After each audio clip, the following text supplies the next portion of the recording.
I think we might just make a start, Alan, and wait for Mark and join us, hopefully, when he gets his Zoom issues resolved. So first of all, I'd just like to say hello and welcome to everybody to joining us at the Engage Renfrewshire's 10th annual general meeting. So thank you very much for everybody who's come along. I know this time last year, I think I said and others said that hopefully we would meet in person in September 21. Unfortunately, that's not the case, but as we are all now experts on Zoom, we are having our meeting in this way again. In very simple terms, you've got the agenda. Hello, Mark. Can you mute if possible? We're getting some feedback. I'm trying to restrain on my phone. This is the only way I can get to the meeting. So, unless you can hear me, can you hear me? It's very broken up, Mark. We're really struggling to hear you. I'll leave and try and get it another way, but so nothing's working for me, I'm afraid. Okay. All right, that's not solved that one at the moment, but we will start with the meeting, and hopefully Mark will be able to join us for the particular review of the accounts later. The agenda this afternoon is in three parts. First of all, we're going to have a presentation from Karen and Saf. Then we will move to the AGM formal business. And finally, Alan will take us through our review of the year and an outlook going forward. So just with no further ado, I'm going to pass over to Karen and Saf, who are going to do a presentation on the In Renfrewshire Integration Network project. So over to you, Karen and Saf.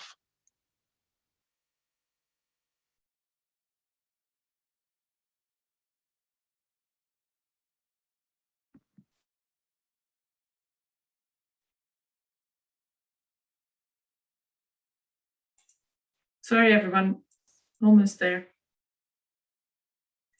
It's good to see you all this afternoon anyway. Thank you for coming along, and my apologies if you've heard me speaking on this subject before, but it's really important to me and to Engage Renfrewshire as an organisation.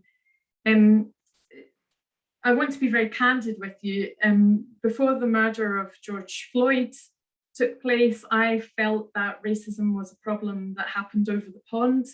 I didn't think, well, I knew it existed in the UK. I didn't think it was of any major concern. However, the George Floyd murder, the impact and the response to it worldwide was absolutely amazing. I personally felt quite challenged by Black Lives Matters. I didn't really understand what institutional racism meant.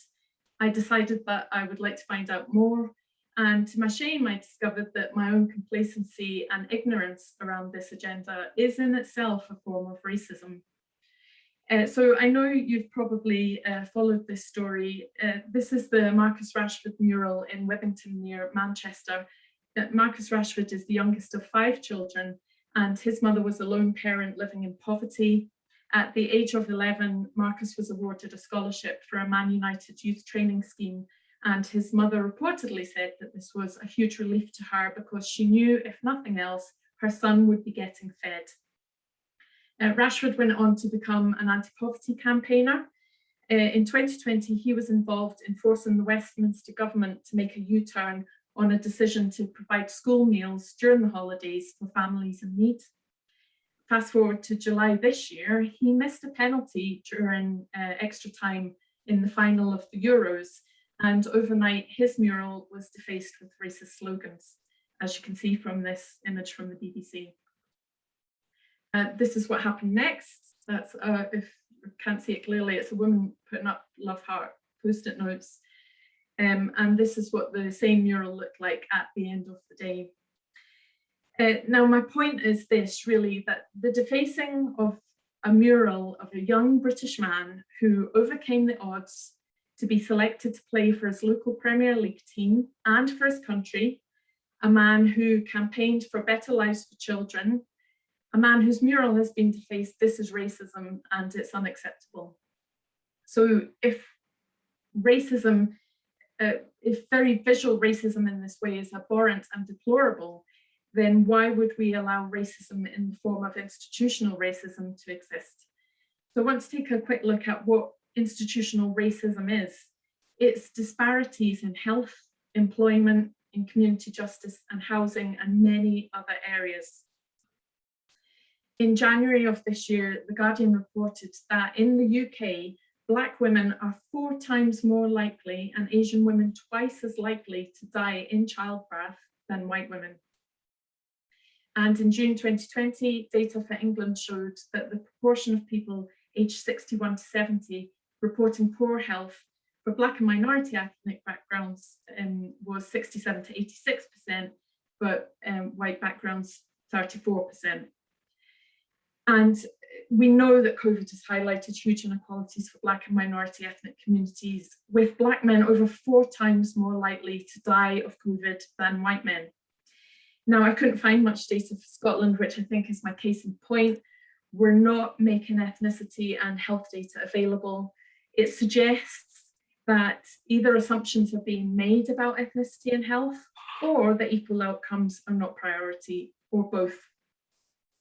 The other thing that I've learned is that friendliness and racism are compatible bedfellows. We think because people in Scotland are friendly that racism isn't a problem, but it is.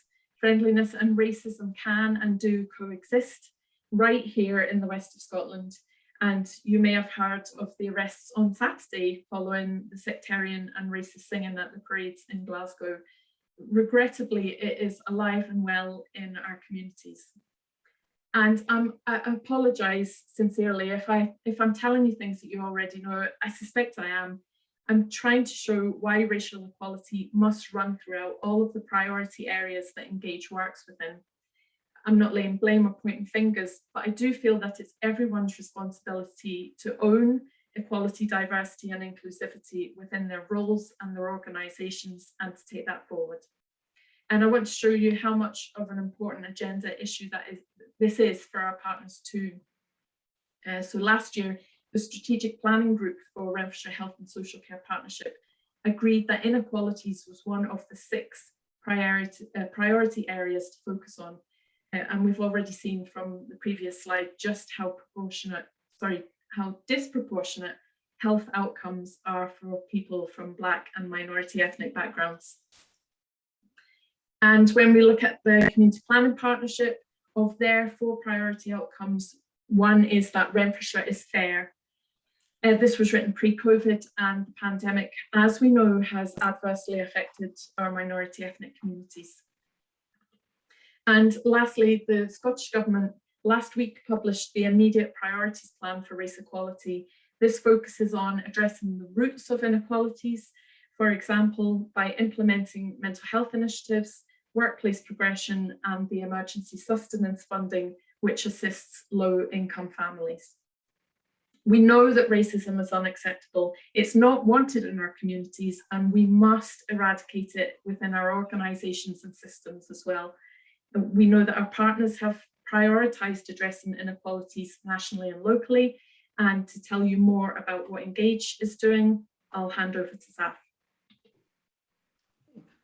Thanks very much for that, Karen. Now, great. By way of introduction, I just wanted to talk a little bit about my background in terms of who I was and how I've come here. Now, I worked prior to this role. I worked within the SCC, the Scottish Trades Union Congress, where I ran an anti-discrimination project about promoting equality and tackling racism. And this really gave me an overview of equality, diversity, and inclusion issues within Scotland. We ran certain things such as community engagement with the Black sector within Central Scotland, positive action by way of introducing and developing a mentoring scheme for Black and minority ethnic people within the education sector to progress them within the workplace, trade union employer partnerships with Inverclyde Council and the NHS by introducing diversity champions and equality champions, and various training and development courses. So yeah, no, this is, so it pretty much gave me an overview of equality, diversity, inclusion issues, but also with a strong focus on race equality. So just looking into what the aims of the roles are, of the role is, well, it's about improving awareness and access to health and employment services that are available to ethnic minority communities within Renfrewshire. It's about organising and developing the integration network for Renfrewshire, which I'll come back to, contributing to the Renfrewshire Health and Social Care Partnership, health inequality subgroups, by identifying and advising on changes to improve health outcomes for minority ethnic communities, supporting community cohesion through involvement within cultural programs, digital inclusion, and anti-poverty work as well, including events and campaigns, and obviously supporting the aims of the Scottish Government's race equality framework, which Karen has mentioned, and supporting the aims of the Renfrewshire Community Planning Partnership. Okay, so in terms of what activities and how this translates into activities, well, we are very much focusing on capacity building, data gathering, and engagement with those with lived experience of racism through the establishment of the integration network, in-REN meetings, and e-news bulletin. Now, we've already started this. We've had 2 meetings, and we're developing it to be multi-ethnic, independent, and to really give a Black voice in terms of decisions and processes within Renfrewshire. Partnership working, yes, I've been meeting with the health improvement team. I've met with ACORD, I've met with the Cora Foundation, as well as Invest in Renfrewshire as well, to look at initiatives to improve health and employment outcomes for minority ethnic people. And we'll also be looking to develop and promote a race equality toolkit with handy tips and guides on lived experience, legislative concerns, what it means in terms of what the duty is to explain certain things, and how we should go about engaging with minority ethnic people or communities in future. So following on from this, just in the next month, I wanted to highlight a couple of things. Engage, as some of you will have known, has sponsored the Black History Month cultural program. So I'd invite you to have a look at the program when it comes out to you, and engage in some of these events and participate in some of these events. Some of them are very, very interesting. Also, if you want to know a little bit more about what Karen and I have been talking about, we are hosting race equality training with CEMVO, which is the Council of Ethnic Minority Voluntary Organizations, and there's places available. That's for the last week, and in October. We're still finalizing the date, but certainly when the communications come out for that, I would encourage you to come along and talk a bit more about some of the issues that we've raised here. So in terms of outcomes, well, it's about driving forward change, and we're very much looking again to link in with the Scottish Government's immediate priorities by enabling strategic and structural change through increased action to tackle barriers for participation for ethnic minorities within health and employability services, and those that are related to this that I've mentioned, digital, anti-poverty, meaningful co-design and participation in service delivery, yes, by working closely with the integration network, and therefore increased levels of health and well-being to improve on mental health issues as well. Greater representation of ethnic minorities within Renfrewshire's decision-making processes and groups, yes, absolutely. We'd like to see more cultural or ethnic diversity within some of these groups. And obviously to sustain the integration network and ensure that it's community-led and effective as it progresses. So yeah, absolutely, as we're having our monthly meetings, some of the organizations will be invited to attend these meetings as well. We'll look to develop these issues as well in line with some of the aims that we're looking to introduce. So I think that's really it. That's a very much a snapshot of it. Thank you so much for listening, and I'm really glad to be here. Thanks. Thank you, Zav. I don't know if anyone has any questions that they want to ask. A wee round of applause. Thanks, Alice. Thank you. Anybody got any specific questions that they would like to ask Zav or I? If not, you know how to get hold of us. So please do. Well, we'll keep you up to date, of course, with the progress that we're making, but please keep your eyes peeled as to what's happening at Engage and within our partnerships, and certainly within festivities like Black History Month as well. Thanks very much, Chair.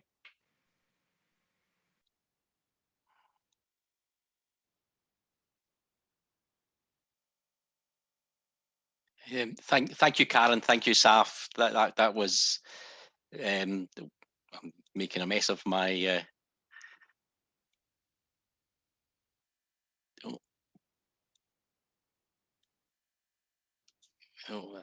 I've managed to have got my hand kept up there. Thank you very much for that, and we look forward to seeing how that project develops in the next few months, and I think we will begin to see a significant impact, and it's really great to have you on board, Saf.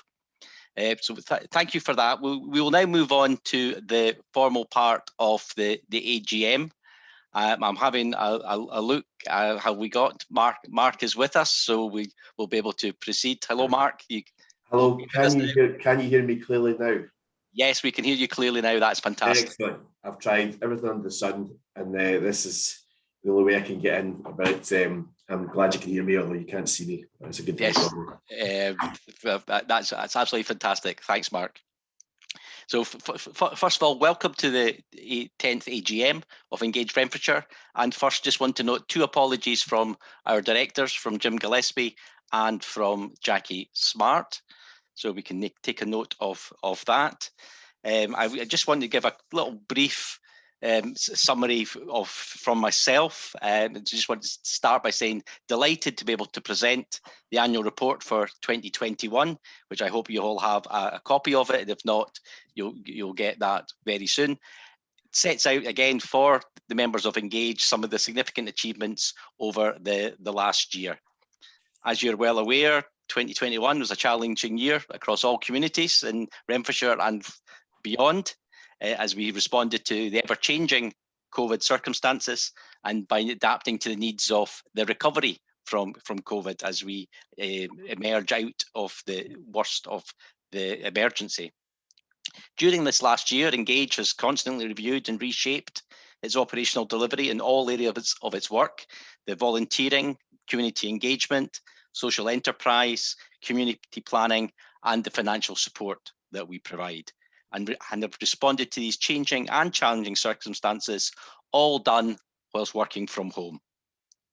And the directors of Engage are very confident that the team will respond in the next year with the same enthusiasm, creativity, and hard work, and the company will continue to thrive in what will continue to be uncertain and challenging times.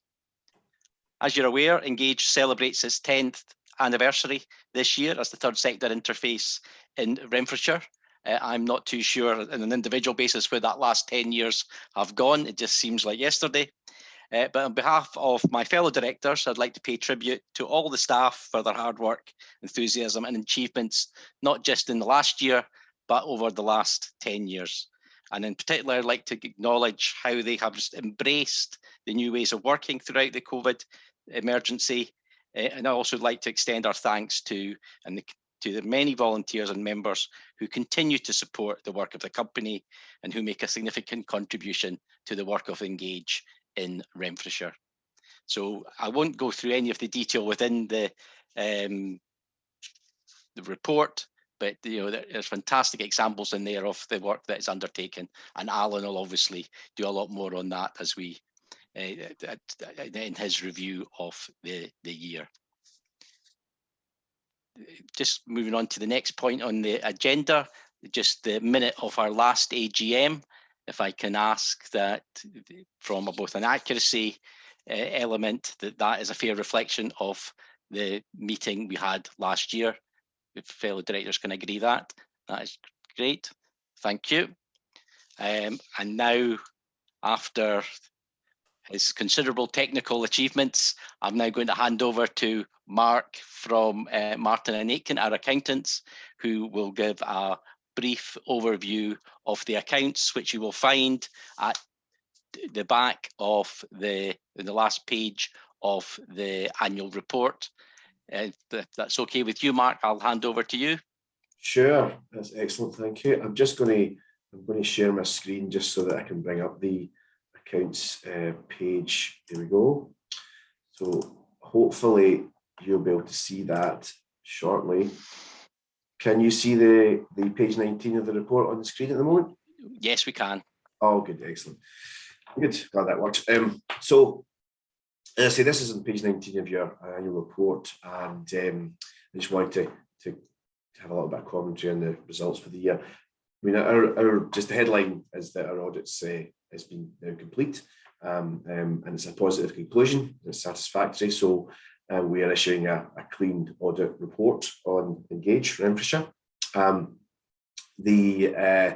audit involves testing the systems and controls environment within any organisation, whether it's a charity or commercial, and also performing various tests on the actual balances and numbers in the accounts, whether it be income, expenditure, or on the balance sheet in terms of assets and liabilities. So here we have standard format that a charity presents its results. On the left, we have the statement of financial activities summarising the income and expenditure, and on the right, we have the balance sheet, which is the snapshot of the financial position of the charity at 31st March 2021.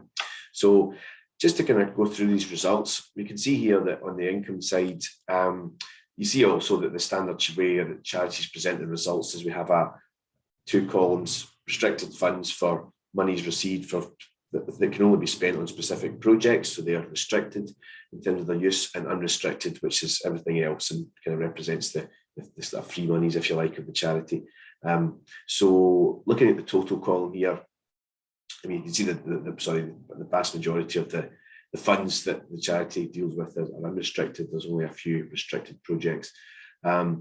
Here we have in the total column, in terms of total funds 2021, you can see here that income has actually been reasonably consistent with previous year. We've got a total income of 693,435 versus 673,627. So most of the actual council government grants and so on have actually been pretty similar. There's been a slight increase in the amount of third-party income, if you like, for the payroll services and accounting services that Engage delivers to others. So a small increase there. And probably, as you'd expect in the COVID year, there's been a small drop in expenses. A lot of the activities are set, of course, but there's been less general administration and overhead costs with people working at home, etc., less room hires, less travel, etc. So there's been a small decrease in total expenditure. So therefore, we've got a surplus here of 70,720, which is higher than last year's because of those small factors: small increase in income, small decrease in expenditure. This line here, which is the £7,000 actuarial gains and defined benefit pension scheme. So as you'll be aware, Engage is part of the Strathclyde Pension Fund and has a share of that, if you like. And when you're talking about a defined benefit pension scheme, which is, the accounting rules and regulations require you to have a formal actuarial review of your share of the pension scheme in terms of the actuarial view of current and future assets, liabilities of the pension scheme, current contributions, pensioners being paid, etc., and the effect of their conclusions, whether it be a surplus or deficit, is incorporated into the accounts. The Engaged share of the Strathclyde Pension Fund at the moment is unusually actually for a defined benefit scheme in surplus. However, surpluses aren't actually reflected in a set of accounts because we expect that they could be only temporary. So if you incorporated that surplus, it would actually skew your results. So that could well turn into a deficit at some point in the future, but at the moment it's a surplus. So essentially any effect on these numbers here, there's been a £7,000 effect in terms of the movement in the pension scheme net result in the period, and that's contained within this 622,715 line, and this £7,000 actually brings it back out again. So the effect on the pension scheme in these accounts is actually nil, because effectively the result is there's a surplus at the moment and we don't recognise it, so therefore there's no effect on these accounts on a net basis. Okay. So we have a net movement of funds 77,720, which adds to the funds brought forward, and total net assets, total funds 770,930. In terms of the balance sheet of the charity, we have a small amount of fixed assets at the top here, just office equipment and fixtures and fittings, that kind of thing. We've seen an increase at the year end. If you look at compared to last year, we have an increase in debtors to 11992 versus 53732 last year, and likewise creditors, we've got an increase of from 30, just under 34,000 last year to 163,000 last year. So this is partly timing differences 31st March being within our COVID year, there's been some delays in terms of grants actually being received that were due at the year end, and also certain certain payroll clients, for example, that owe Engage money at the year end, but have been unable to get bank accounts set up quickly enough to pay. So there's been an increase in debtors from that point of view. And likewise, in terms of the creditor side, there's been an increase in terms of the amount of grants received that are deferred and relate to the following year, and monies held on certain projects by Engage that are actually paid out post year end. So there's been an increase in creditors as well. But probably those timing differences will unwind basically by the time we get to March 22. Cash is still at a healthy balance, 720,673 at the year end. And the bottom part of this balance sheet shows you how the funds, the net assets are split. I mentioned that we have a small amount in restricted funds, 44935, to do with various set projects that there's money put aside for. And out of our free reserves, we have a fair amount, 584624, set aside at the discretion really of the trustees and the board of directors in terms of actually putting money aside from the free reserves to meet future obligations, whether that be replacing fixed assets, a future IT spend, a pension provision to put money aside in case the share of the Strathclyde Pension Fund does actually end up in a deficit in due course. So there's money kind of put aside from the free reserves for that, and also quite common for charities to hold an amount in designated funds for potential wind down in the charity and all the associated close down costs, redundancy costs, etc., if and when that ever happens to the charity. So there's quite often charities put an amount aside in designated funds for that.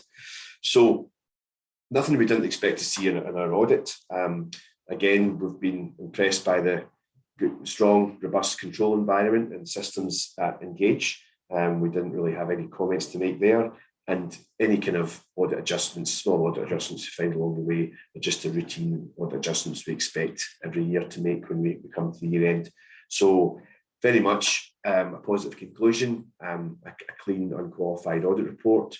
Yeah, we also look ahead to the future outlook of the charity. And again, we consider that to be of no real risk. It will continue its current operation. So everything from our audit point of view worked out positively. So very happy to answer any questions on these numbers or indeed our audit process. But yeah, over to you guys if you wouldn't ask me to anything at all. Thank you, Mark. Is there any questions from anybody?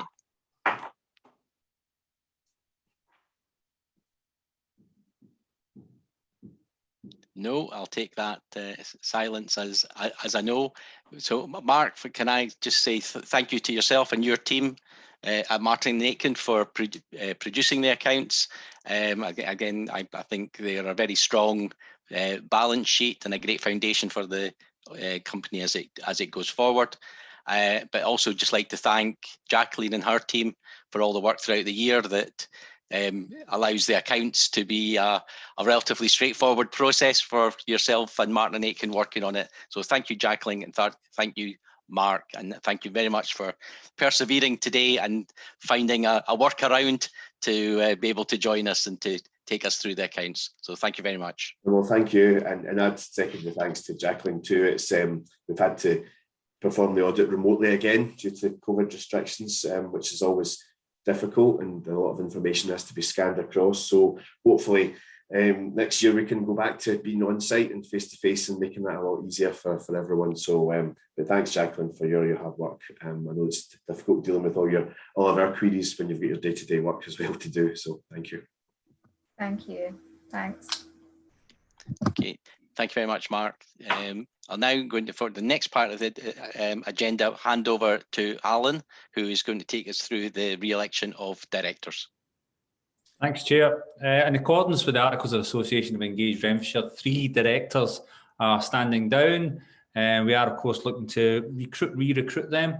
They are Gordon McGuinness, who's an individual member director, Alan Dick, who's a public-private member director, and James Gillespie, who's a group member.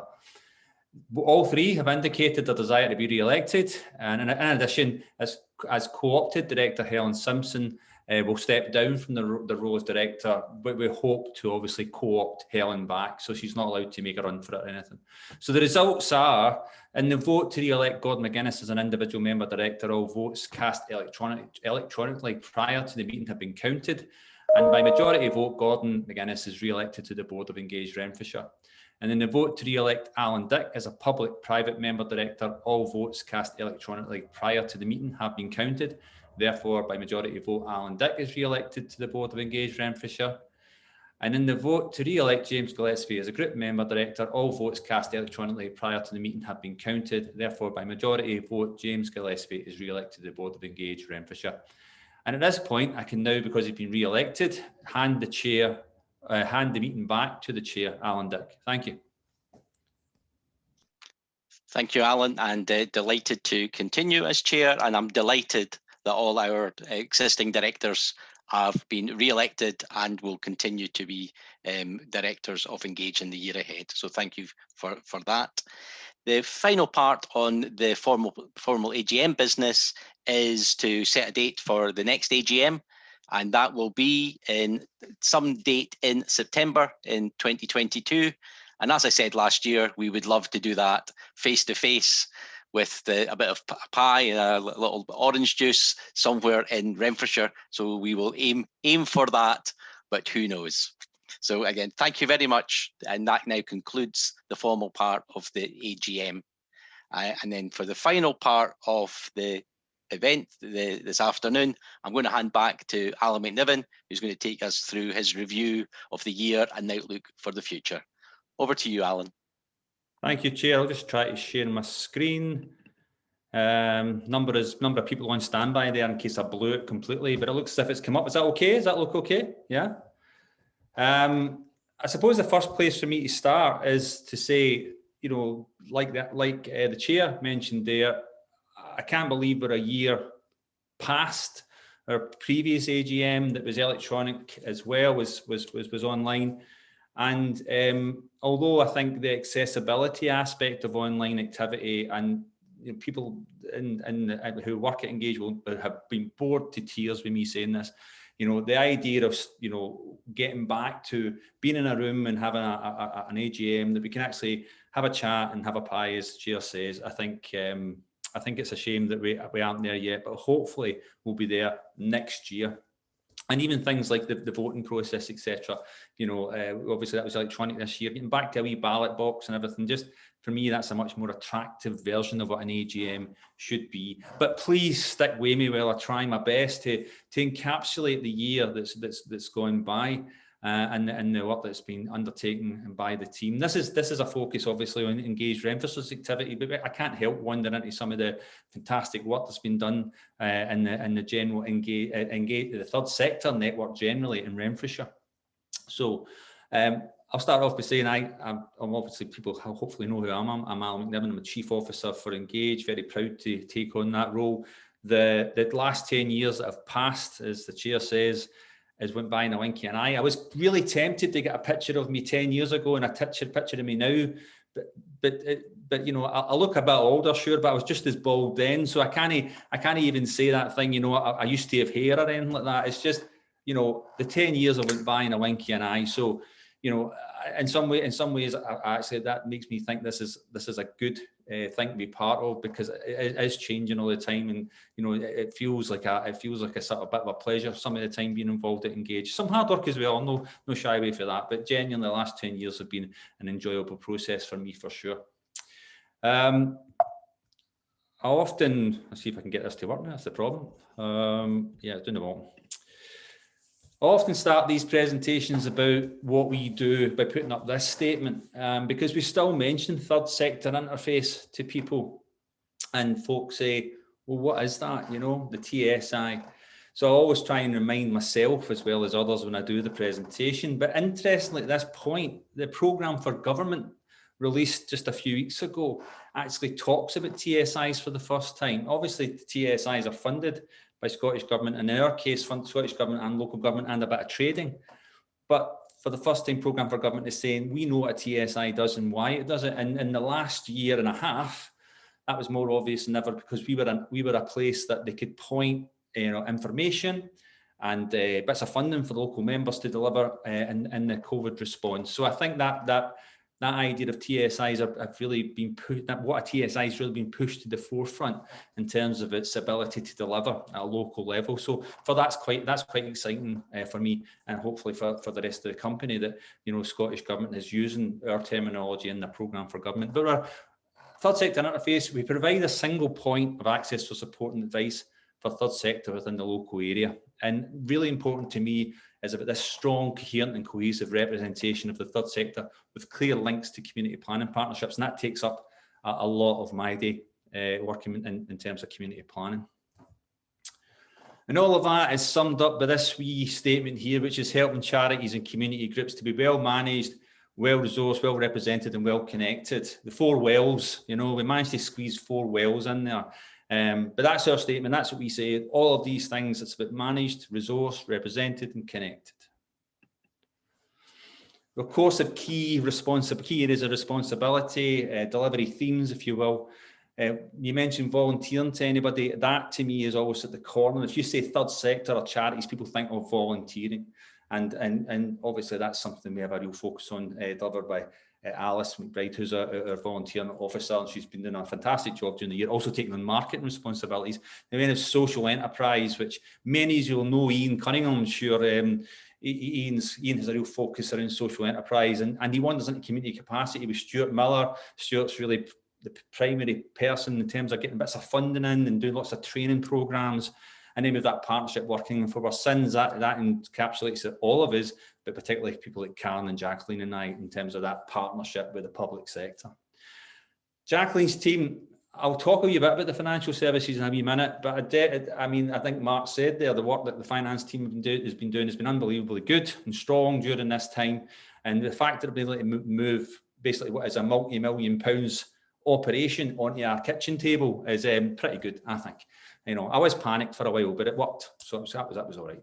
And then we've got the third sector hub, and a wee shout out in terms of the hub. The hub is our building. We call it a hub because that's where activity takes place. And in the last year, obviously, the hub has been a bit quieter, but we are starting to open up again. And crucially, during that time, our maintenance support, people like Andy, who's our frontline sort of caretaker, and Lynn, our cleaner, have been doing an amazing job of just keeping the building tight and tidy, so that we had to get access, they were there. So I really want to make sure that they're recognised for all that work. And in terms of the hub, well, who's in it? We do talk about the hub as a collaboration, helping more organisations to work collaboratively as an engage sort of demand. So we have West College Scotland Learning Centre in there. It's starting to be busier again, starting to see lots of students coming back in the 2 days that were open, that were operational. They've got a strong relationship with Prince's Trust, so we have Prince's Trust students starting to come back. We have the Renfrewshire Access Panel. Again, people might know Stephen Cruikshank, and Morven Cruikshank, who lead the Access Panel. All things disability, they are interested in how buildings can be more accessible to people with disabilities, and they're strong voices within the partnership. We also have Quarriers, who are another third sector organisation who are really well known, nationally known, and the programme they have that are based in our building is about supporting young people with their tenancies. And then we have the Scottish Football Association, which is actually a private sector organisation, but they've been with us for 8 years or so. And they've been a real key tenant for us, and they've got this front-facing responsibility in relation to communities. So the West Regional officers have brought a different kind of strength into our hub. And I have to say, it's a pleasure to have all of these tenants in our building working away. And we actually expect to have another key tenant with us within the next few months. So after all the concern about public buildings and offices and everything, we're still getting people keen to work in our space. And I think that's something we've got to reflect on and be excited about. We asked the question at this time of year, or just before this time of year, well, how are we doing? If we say to your members, how are we doing? And of course, we don't just ask that once a year. We ask it all the time. If there's a training session, the guys are talking to they're talking to the people who have participated in that training, and people at the Volunteer Managers Network are being questioned by Alice. How's it going? How's it going? What's our services? What do we need to do for you and stuff like that? But we do ask distinct questionnaire questions as well. First one we asked here is, are you aware that Engage Finance offers bookkeeping and payroll service? Because some people don't actually know that, but there's a response there that says 78% do. Probably an awful lot of them already use the service.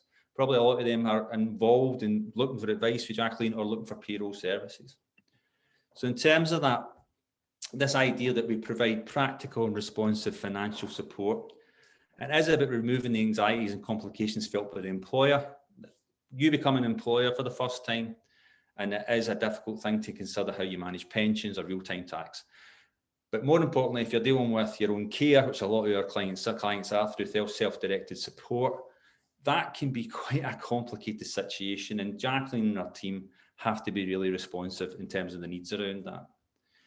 At the moment, the team are dealing with 90 individual clients who employ 165 staff, and also supporting 32 organisations who employ 143 staff. In the last year, we've actually seen a growth in that area of responsibility for Engage.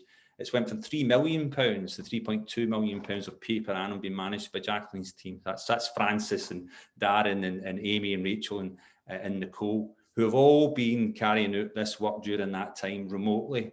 At a time when people are looking for that wee bit more support perhaps, and that team have been working closely with those individuals on a regular basis. So I want to sort of say thanks to them personally, so thank you.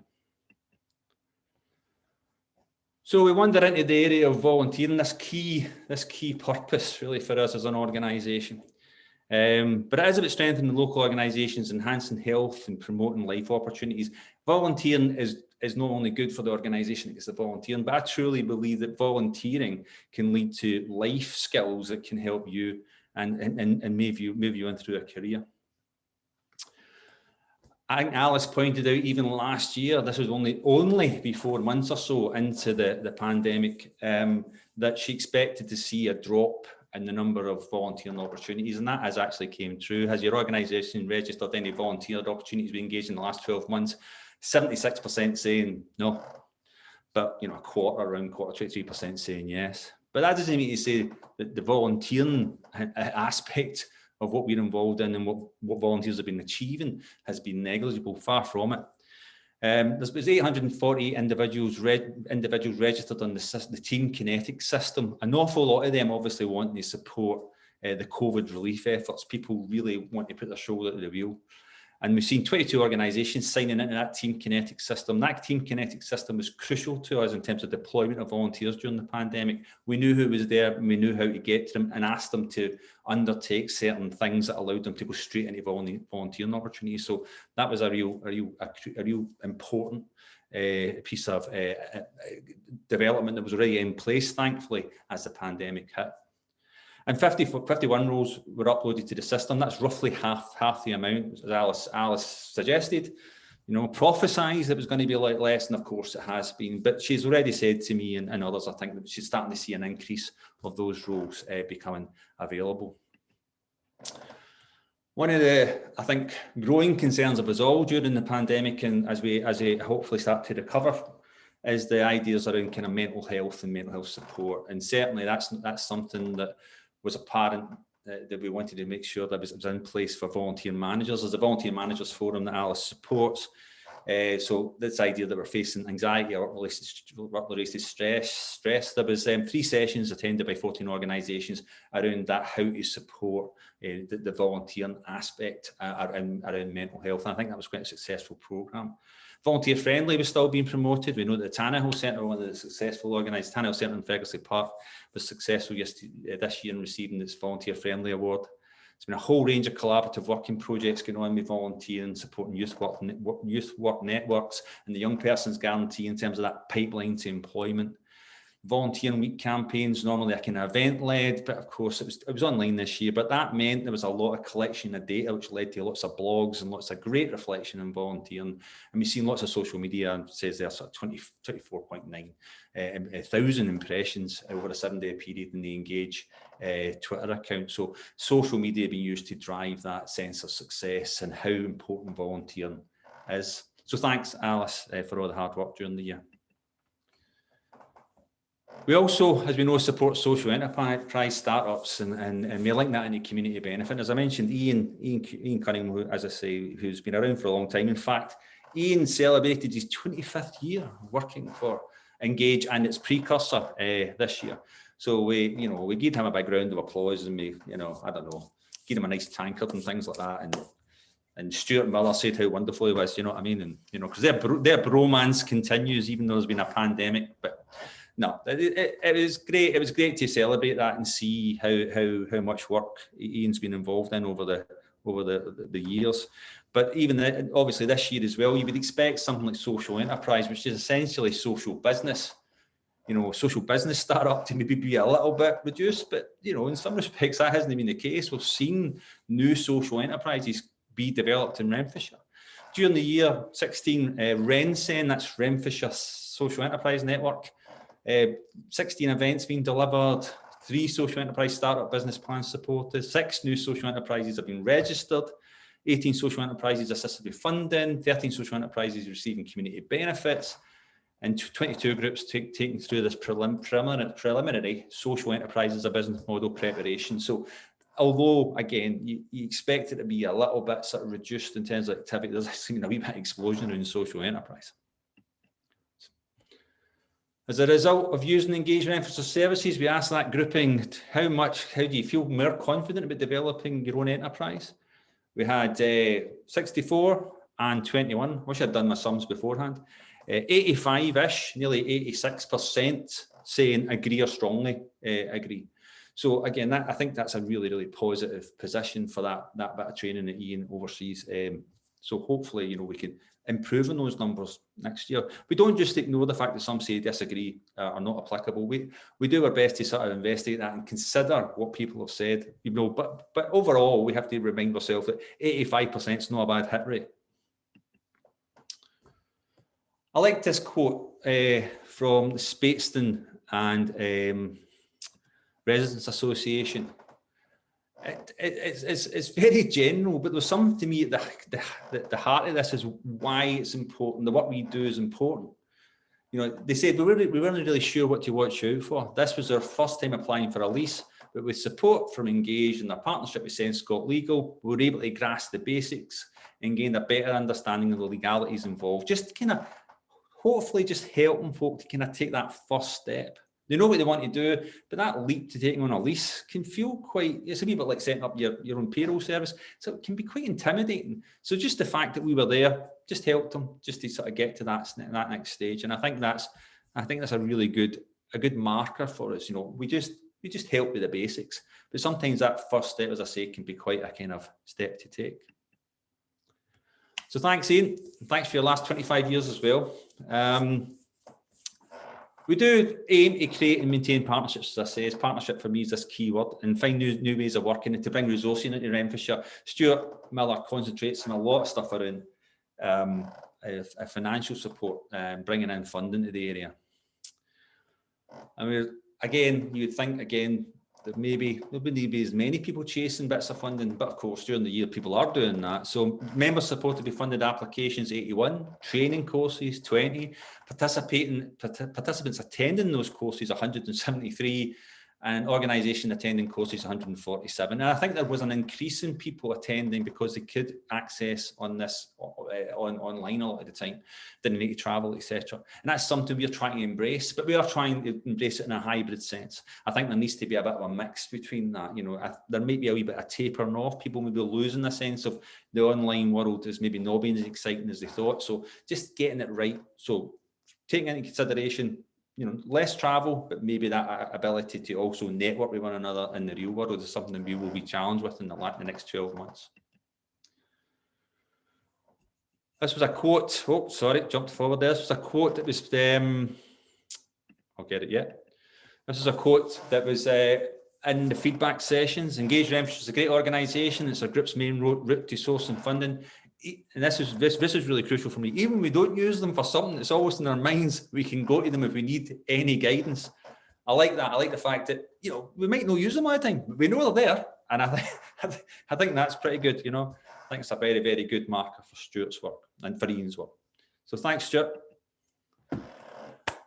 Again, this idea of service you received, excellent and good. Big bits of the pie there, that's not bad. We've got about 89.5% of people saying excellent or good in terms of the service in relation to training or funding support or these types of aspects of the work that Stuart and others are involved in. And again, as a result of using engaged Renfrewshire services, my organisation is better governed, managed or delivers better services. Agree and disagree, agree and strongly agree adds up to 73.7, not bad. 73.7, I'll take that. Again, a couple of areas of disagree and strongly disagree, and we do not just ignore that. We do investigate it, but we, as I say, don't beat yourself up with those few points of negativity. Give them the consideration they need, but then make sure that we actually, alert ourselves to the fact that there's still some great, strong results being produced.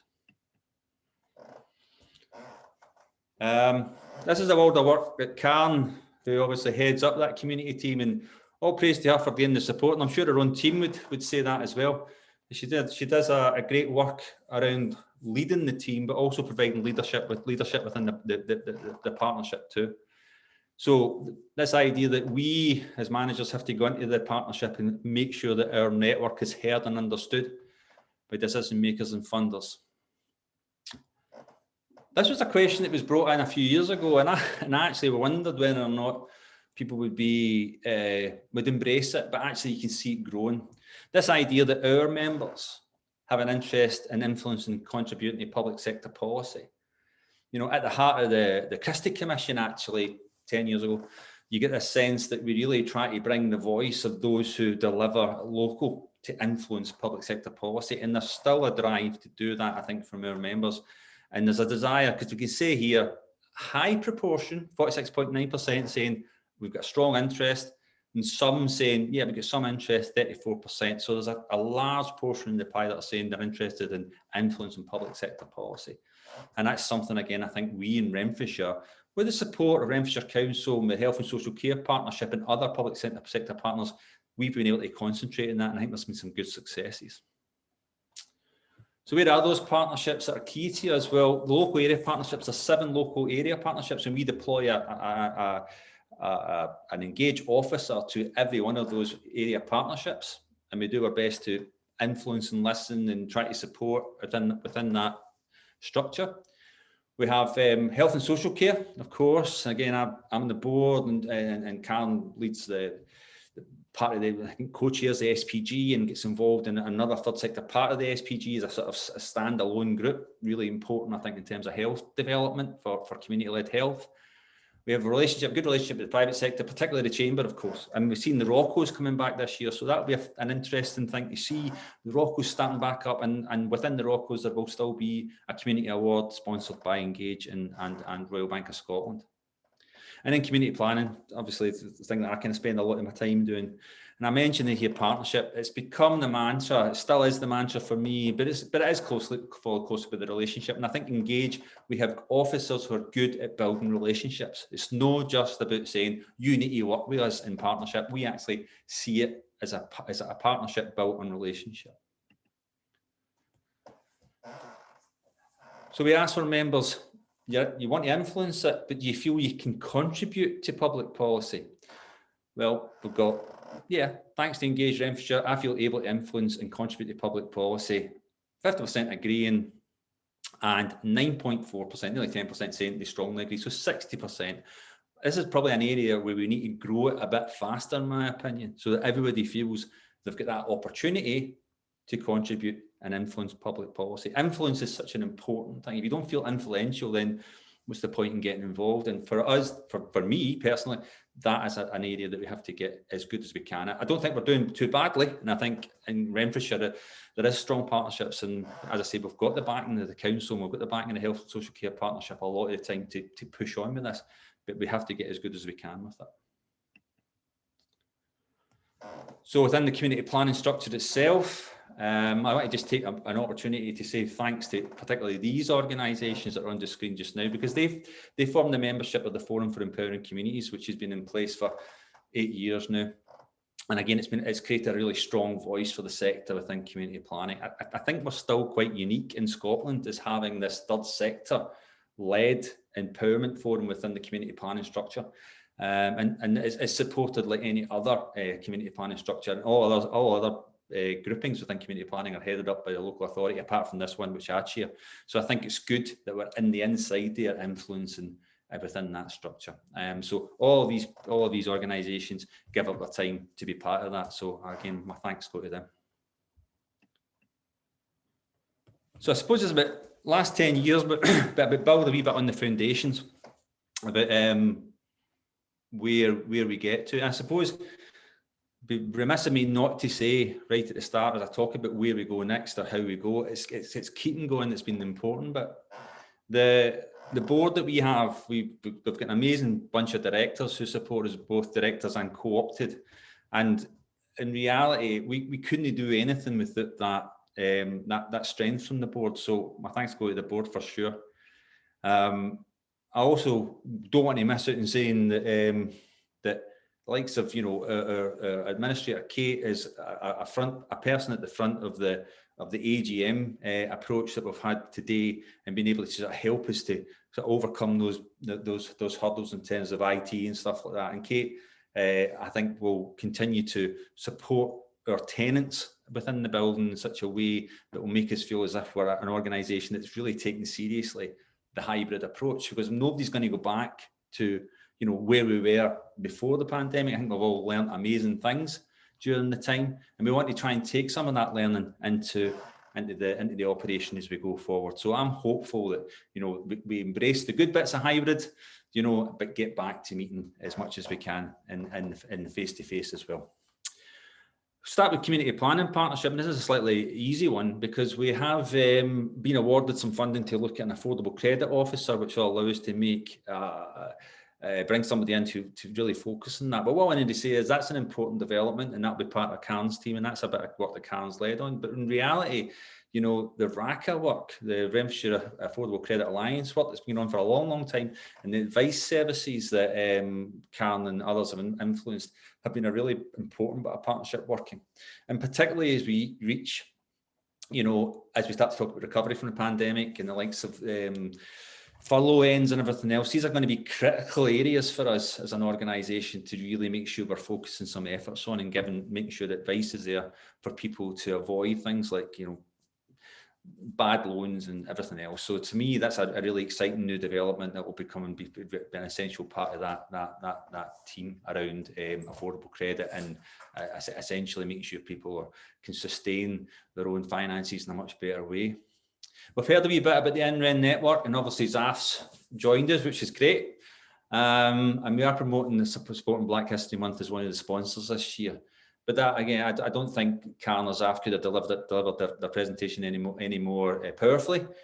This is an agenda that's not going to be solved tomorrow, but it's something we all need to be really aware of. We can't just keep saying, "Aye, that's somebody else's gig." It's our gig, and we'll try and embrace that as a partnership. Over the last 18 months, I think one of the key strengths in Renfrewshire is around culture, and we've seen obviously the cultural activities essentially cease, but we're now starting to see that open up again, sprees coming back, and the idea that cultural as a regeneration tool isn't something that's just went away. So I think again we'll continue to use our connections to the Future Paisley agenda as a way to having them embrace some of the things we've discussed there. Certainly Black History Month is one of those celebrations of festivities that we can cross over into Future Paisley in the cultural field. And then the golden thread of health is something we, I think, have really sort of concentrated on over the last maybe 3 or 4 years, more than we have over the 10. Health became almost a cornerstone of Engage's focus, and I think a lot of that goes down to the kind of officers that are now in post. So I see health as being something we'll be, again, putting my shoulder to the wheel, particularly in terms of recovery. So we have been operational for 10 years, and we do a lot of work of saying people what a TSI is, and the well statement I started with, and what it really means to be, what we're trying to promote. What is it we're trying to achieve? We had some lovely statements and our results, people saying, "Oh, you're doing some great stuff, and it's magic, and all the money and blah blah blah."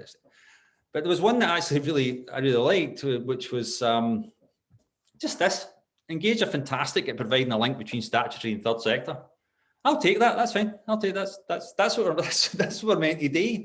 You know, me and Karen and Jacqueline and others spent about 2 weeks trying to work out what we should say about each other, what we should call ourselves. But that there just says it. That's it.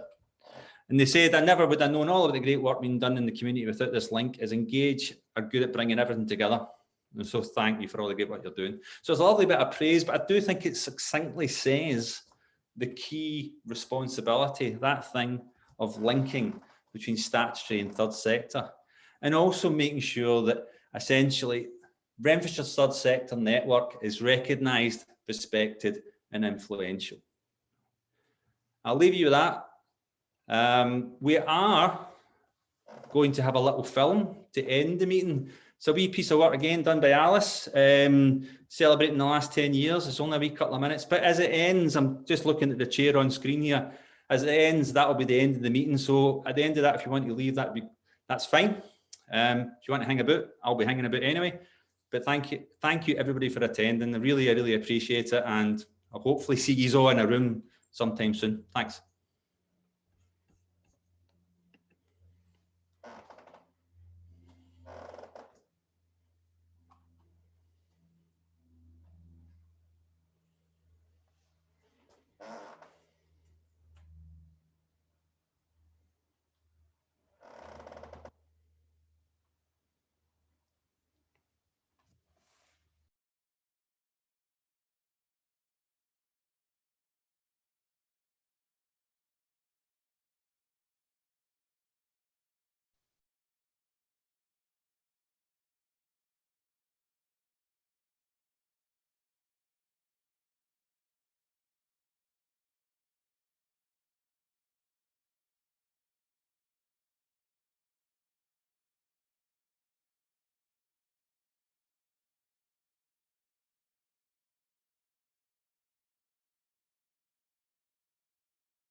I will say that Alice has done a great job on that, although on YouTube it's very glitchy and doesn't run very smoothly, and there's nice music and all the rest of it. So we'll point you in the right direction so you can see it in its raw form. But Alice, thanks again for that. It's really nice when you see it properly. So you'll look forward to it, I'm sure. But thanks, folks. Okay. Thank you to everybody, and a safe journey to the next room in your house.